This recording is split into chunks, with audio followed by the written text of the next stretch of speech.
When the small black taxi stopped, in front of the white-painted duplex at Harmony Estate, no one inside the house knew their lives were about to change forever.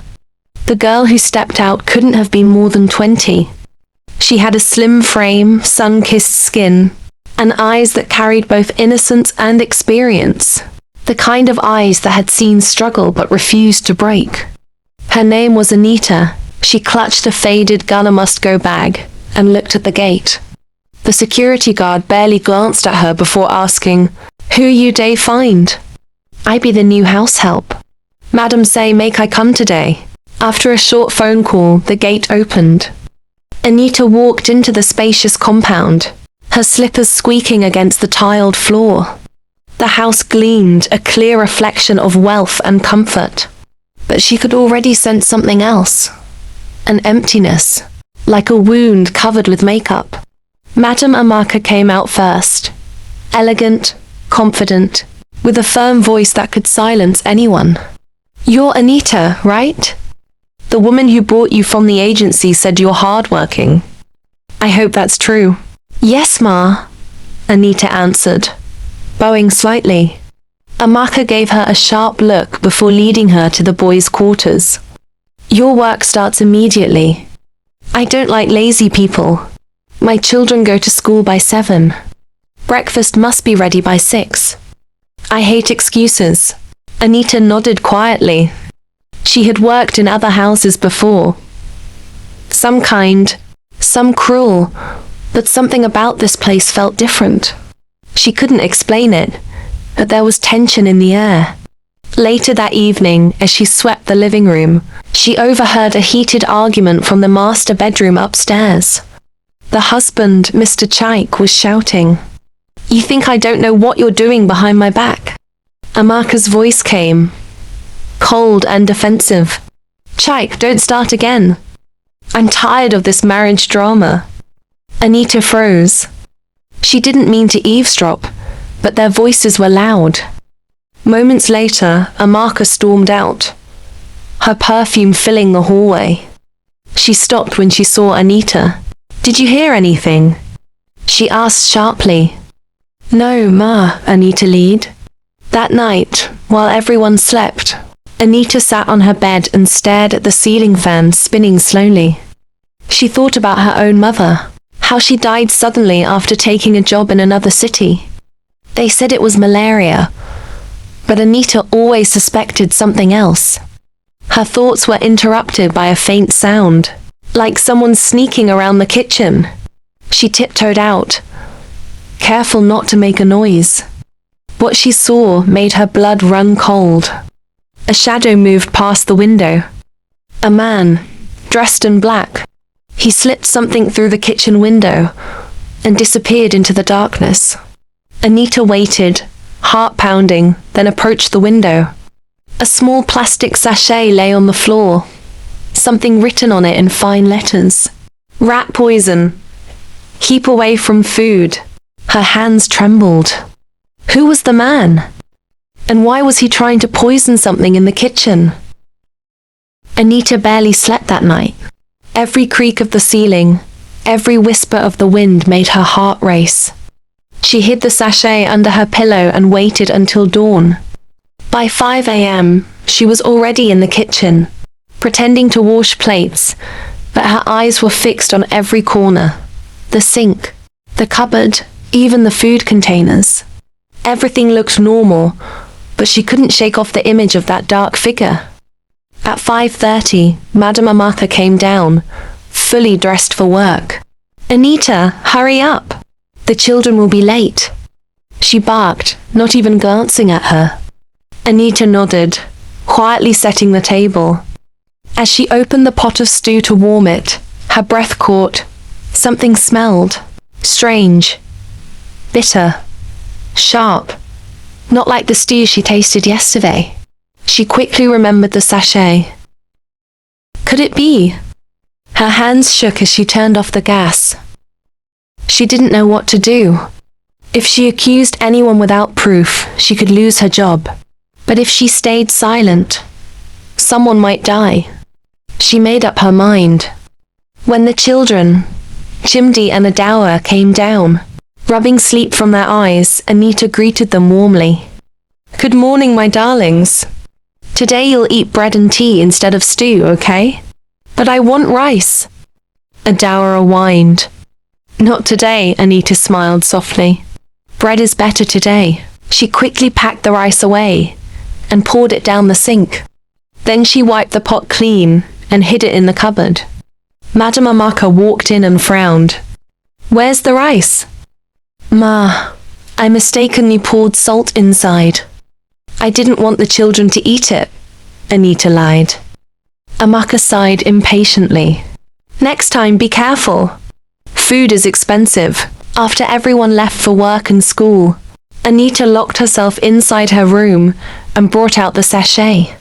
She examined it carefully. It wasn't new, like someone had used part of it already. Her mind raced.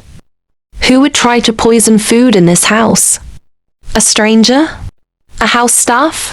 Or someone inside? Around noon, the gate man, Ibrahim, came knocking. Anita, you get small water make I drink. She handed him a sachet of pure water, still thinking. Ibrahim, she asked casually, did you see anyone around the kitchen last night? He paused, frowning. I see one man for back of house, but I think say not Olga. He wear black and cap. Olga? Anita's voice trembled. He nodded. Yes now. He go back inside around midnight. Anita's blood ran cold. Mr. Chaik. That evening, Chaik returned early, unusual for him. He looked disturbed, eyes red, like a man fighting inner demons. Anita watched him quietly as he dropped his briefcase and went straight to his study.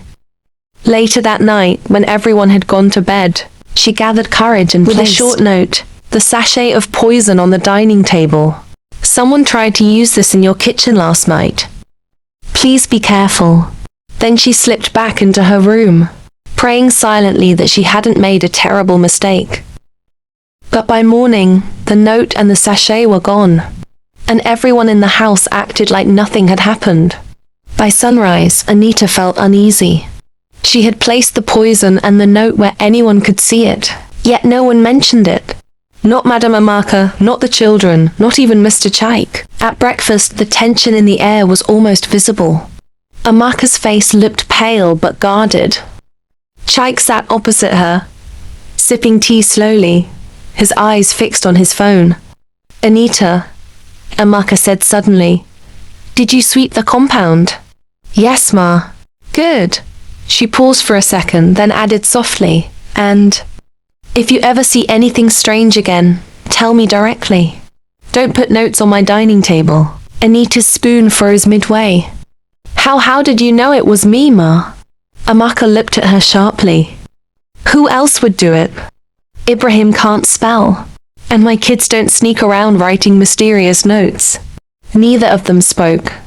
She stood up and walked away, leaving Anita speechless. So she did see it, but her calmness felt wrong, like someone pretending not to be shaken. The rest of the day went quietly, but Anita couldn't focus. She watched everyone carefully.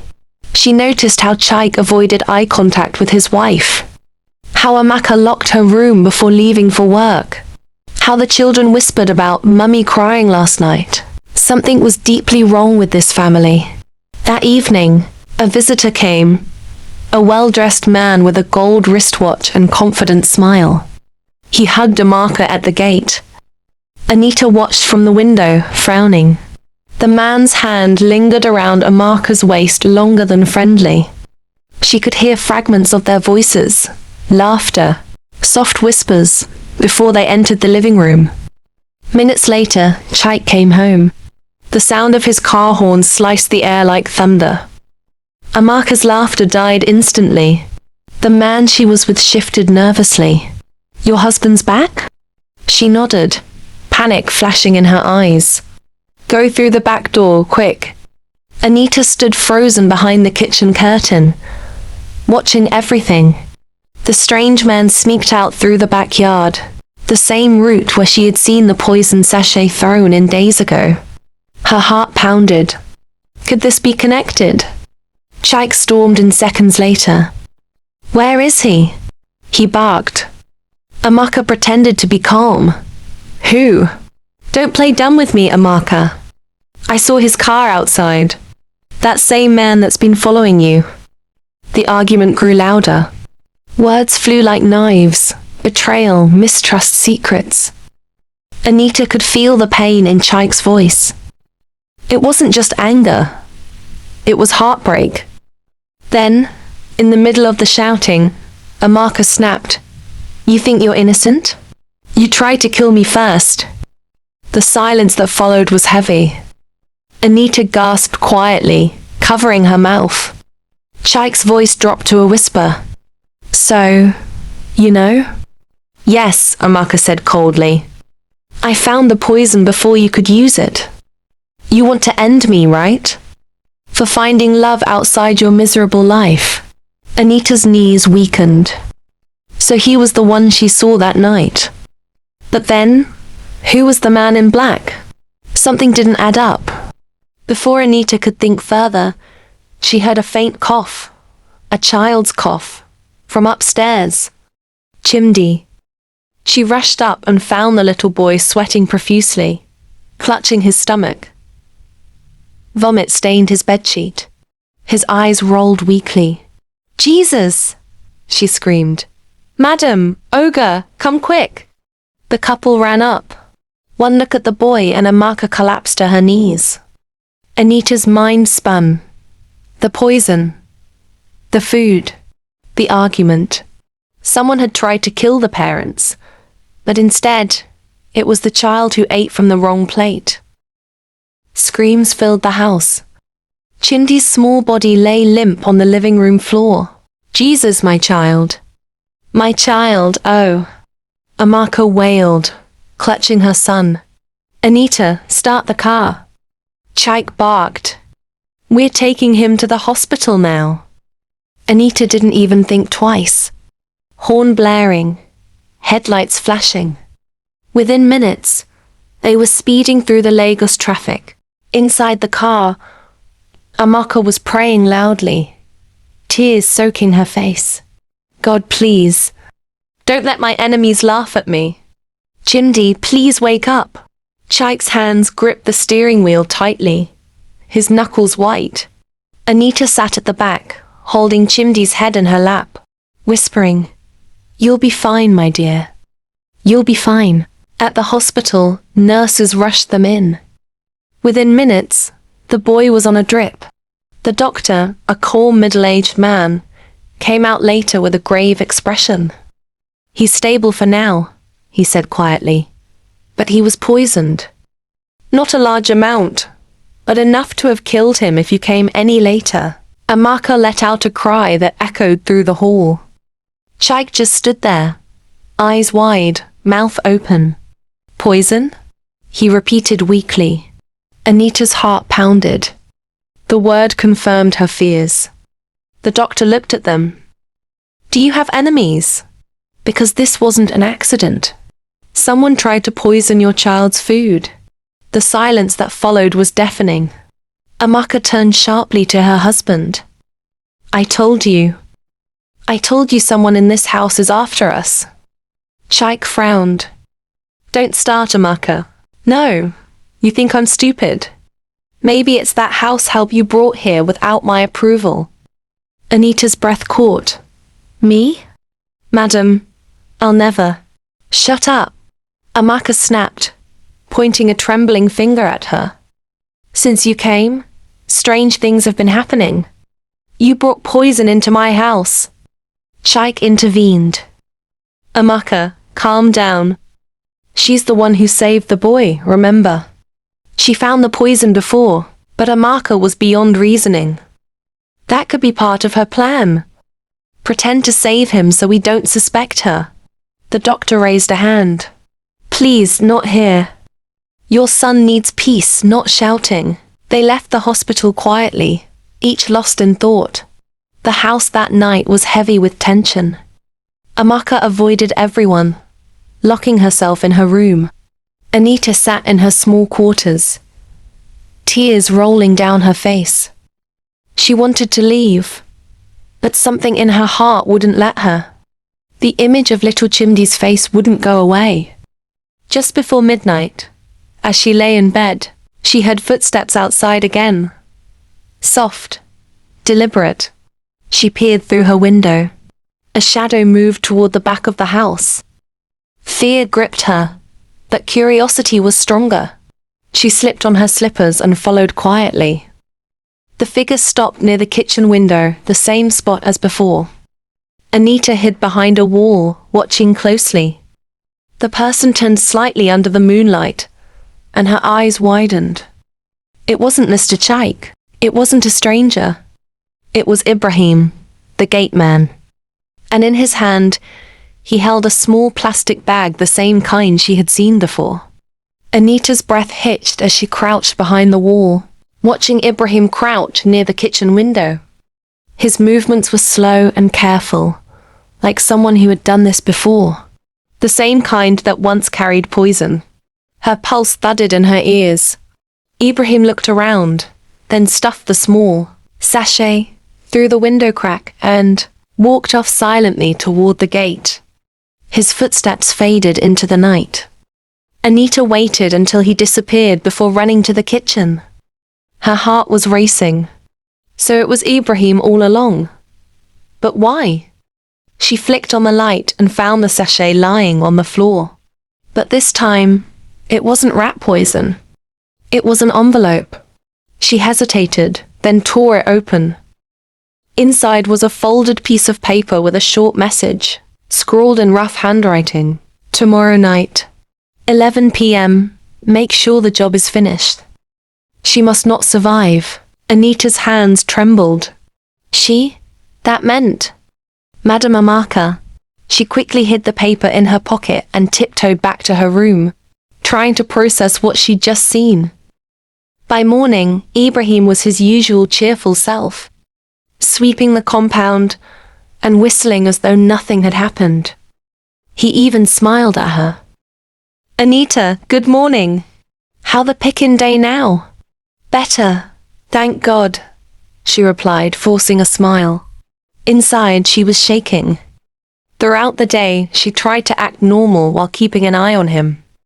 But questions burned in her mind. Who wrote that note?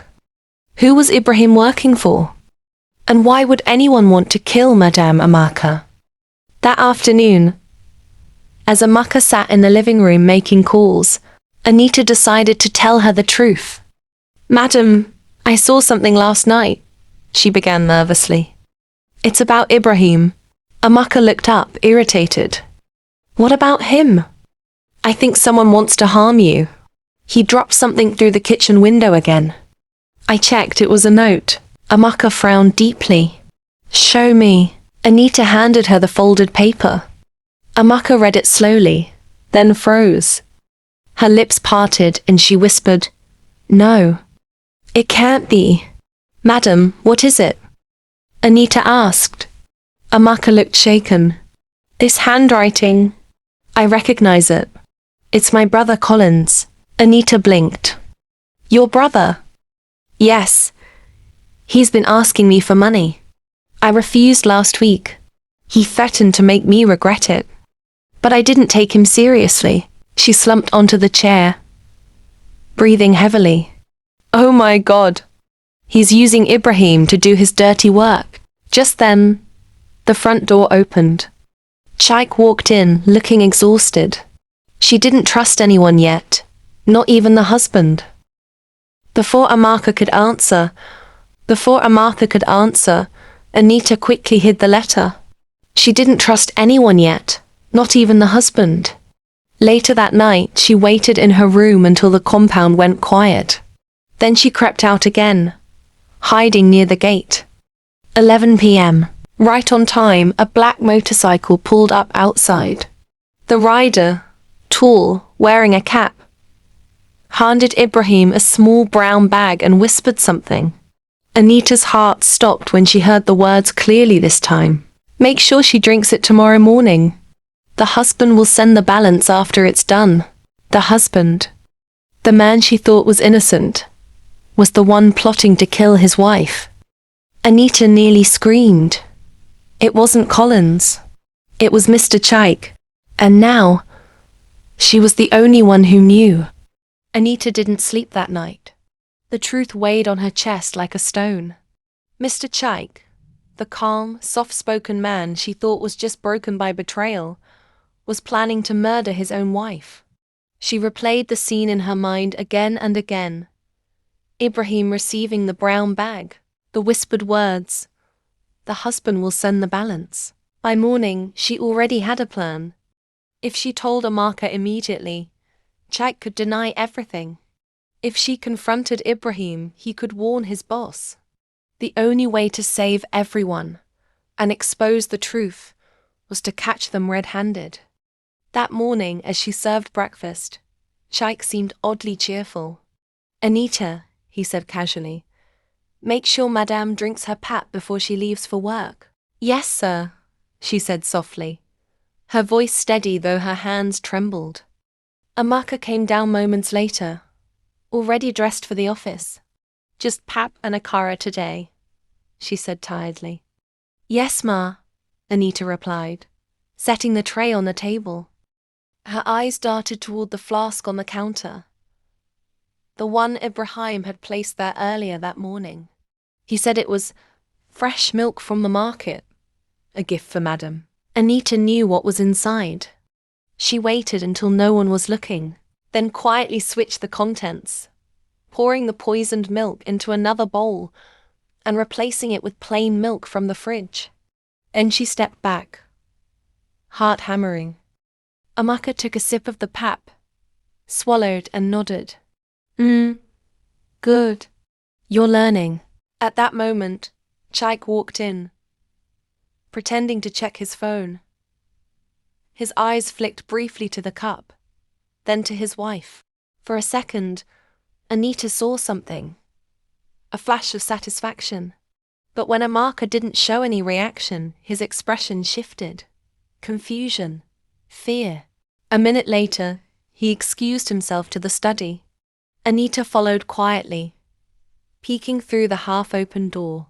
He was on the phone. "What do you mean she's still fine?" he hissed. "Ibrahim, are you sure you mixed it well?" No, don't call again. I'll handle it myself tonight." Anita's stomach tightened. Tonight. He was planning to finish the job that night. That evening, she went straight to the one person she could still trust, the doctor who treated Chimdi. She explained everything, showing him the poisoned milk she'd secretly kept. The doctor promised to test it and alert the police. By midnight, Anita was back in the house, pretending to sleep. She heard the front door creak. Footsteps. Slow, deliberate. Then, the quiet creak of Amaka's bedroom door. The sound of a bottle being opened. Anita grabbed her phone and tiptoed down the hall, her heart pounding so loudly she feared he'd hear it. She saw him, Chaik, standing over his wife's sleeping body, a cup in his hand. Before he could pour, she switched on the light. "Stop right there," she shouted. Chaik froze, his eyes wild. "What are you doing here?" "I know everything," Anita cried. "I saw Ibrahim give you the poison.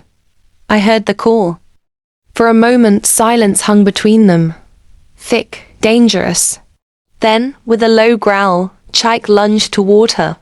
Anita screamed, dodging as the cup shattered against the wall.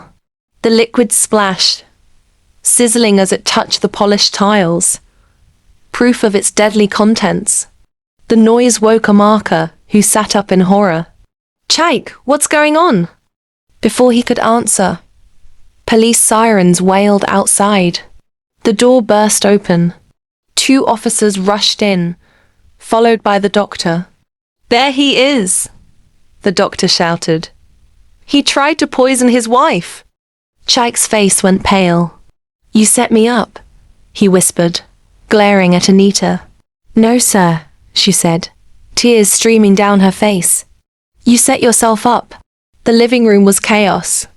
Madame Amaka sat trembling on the couch, still in shock, while the police officers restrained Chaik, who struggled weakly, his face twisted with anger and humiliation.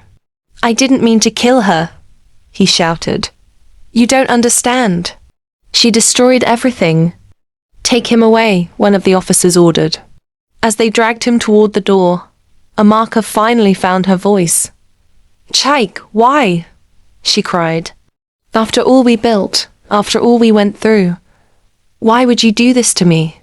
He turned his head slowly, eyes glistening with both pain and madness. Because you killed my peace, Amaka. You think I didn't know about Collins? About your lover? You shamed me. I wanted you to feel the same pain you gave me. Amaka gasped. So you decided to poison me? Chaik laughed bitterly. You already poisoned my heart. I just returned the favor. The officers pushed him out. The slam of the door echoed through the house like thunder. For a long time, no one spoke. Anita stood in the corner, hands trembling, tears on her cheeks. Finally, Amaka whispered, You saved my life, Anita. I don't even know how to thank you. Madam, I just did what was right, she said softly. But deep down, Anita was shaken. What she had witnessed was more than just wickedness. It was the rot of a home that had been dying silently for years. 2 days later, the police called back. They had interrogated Ibrahim, the gate man. At first, he denied everything. But after hours in custody, he confessed. He admitted that Chaik had promised him 500,000 to handle something quietly. He didn't know it was poison at first, until he saw the envelope. When he tried to back out, Chaik threatened to get him arrested for theft. Ibrahim cried during his confession. I swear, I didn't want to kill anybody. I just wanted money for my wife's operation. When the police told Amaka, she was silent for a long time. Then she said softly, Let him go after he serves his short sentence. Poverty made him weak, not wickedness. As for Chaik, his case became the talk of Harmony Estate. The newspapers carried the headline, Lagos banker attempts to poison wife saved by house help.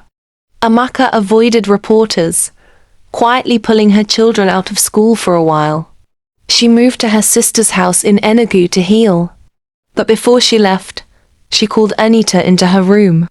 I brought you here as a house help, she said, her voice breaking. But you became something more. An angel. My son is alive because of you. I am alive because of you. Please tell me what you want, anything. Anita shook her head. I don't want anything, Ma. I just want peace. For you and your children.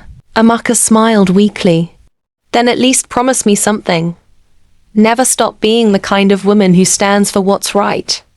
No matter the danger. Anita nodded slowly. I promise. When they hugged, both women wept quietly. One out of gratitude, the other out of release.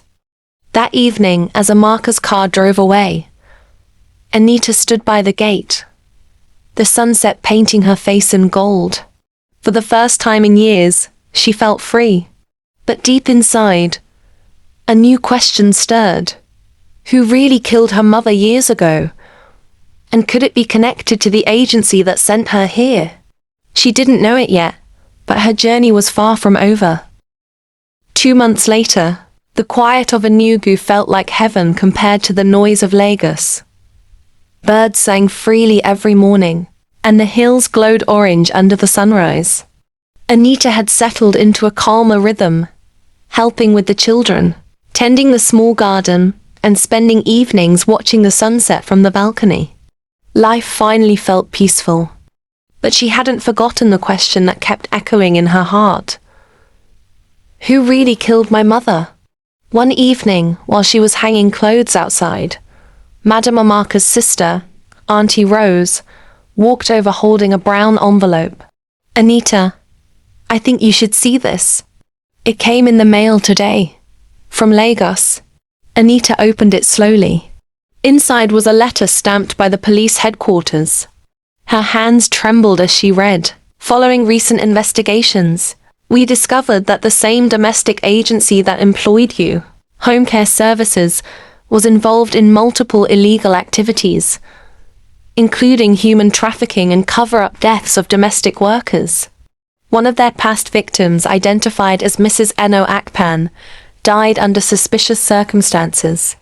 Her daughter, Anita Akpan, was listed as missing, until now. Tears filled Anita's eyes. Eno Akpan, she whispered. That's my mother's name. Amaka, who had just walked in from the kitchen, froze. Your mother worked with that same agency? Anita nodded slowly. They said she died of malaria, but I never believed them. She worked for a rich man in Lekki. Then she just vanished. Amaka sat beside her. Anita, it means they silenced her, and they almost used the same network to destroy us too. For a long time, neither of them spoke. Then Amaka held her hand firmly.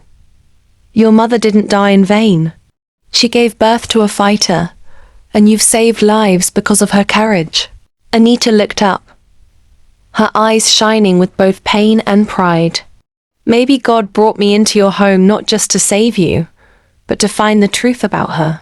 Days later, the police officially shut down the home care agency. News spread that several wealthy employers were under investigation for crimes against their domestic workers.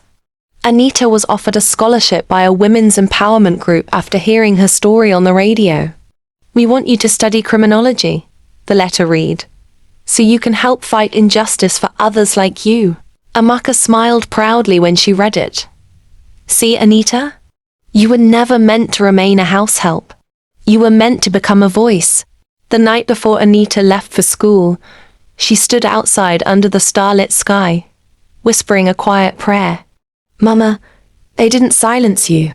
Your story continues through me. A soft breeze blew across her face, gentle and warm, as if an unseen hand touched her cheek. She smiled. At dawn, the family gathered to bid her farewell. Chimdi hugged her tightly. Auntie Anita, will you come back? She laughed softly. Of course, my dear.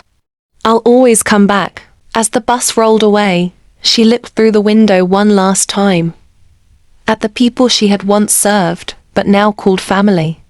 Her journey had started with fear and mystery, but it was ending with hope and purpose.